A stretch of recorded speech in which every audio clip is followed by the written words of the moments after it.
Krishna and খনিন ব্লগছৰ অন্য এটা ভিডিঅ'লৈ আপোনালোকক স্বাগতম জনালোঁ। ৰাস বুলি ক'লেতো জানেই ক'ত চাওঁ ক'ত নাচাওঁ, সেইবাবে অলপ হাউলিৰ ফালে ৰাস চাবলৈ ওলাই আহিলোঁ। দেখিছেনে মানুহ, মেইন গেটখন ধুনীয়াকৈ সজোৱা হৈছে, দেখিছেনে?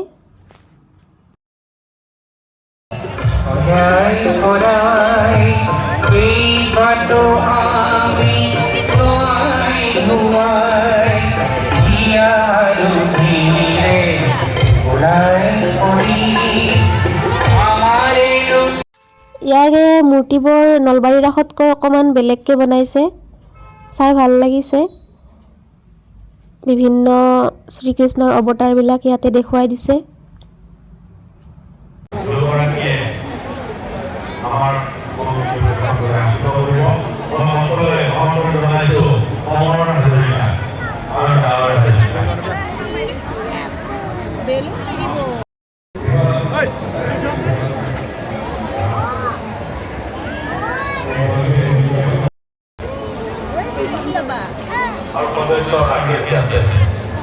বতৰ অকণমান বেয়া হৈ আছিল, সেইবাবে মূৰ্তিবোৰ ঢাকি দিয়া হৈছে বৰষুণত তিতি যাব বুলি।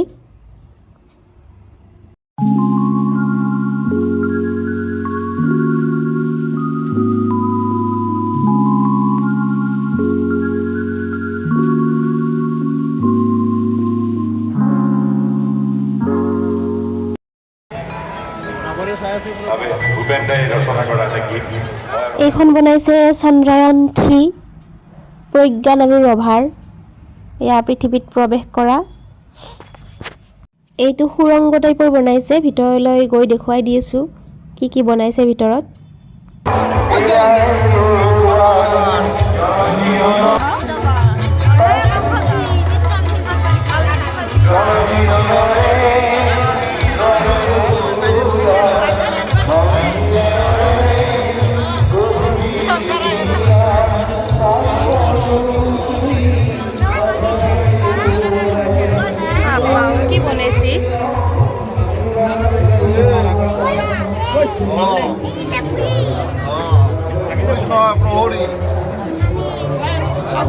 প্ৰহৰী বলে বলছিল এইভাবে ওইখান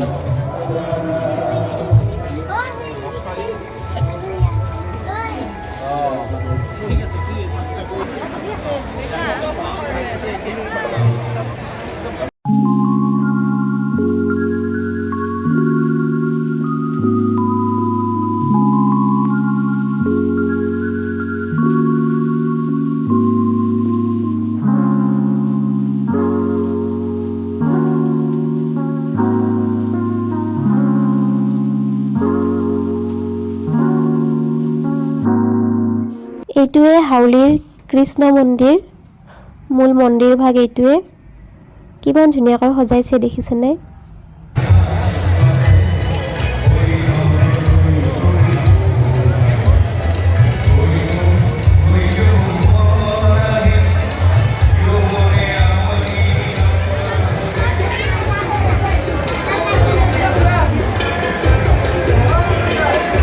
মন্দিৰৰ ভিতৰ ভাগ এইখিনি।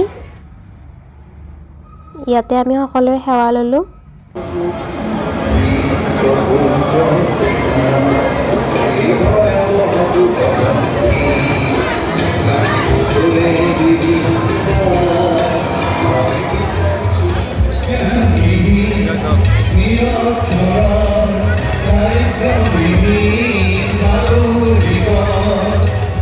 ইয়াতে দেখিছেনে মূৰ্তিবিলাক মানে বৰষুণ আহিব বুলি ঢাকি ঢাকি দিছে।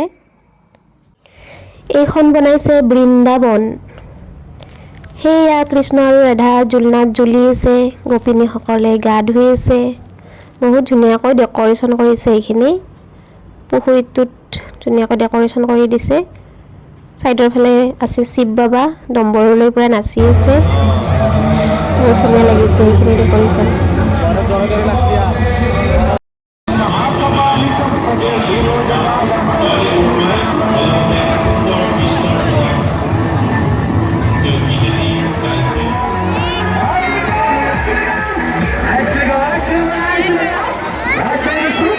এই আজাদ 2040 সালে সুৰা এই 100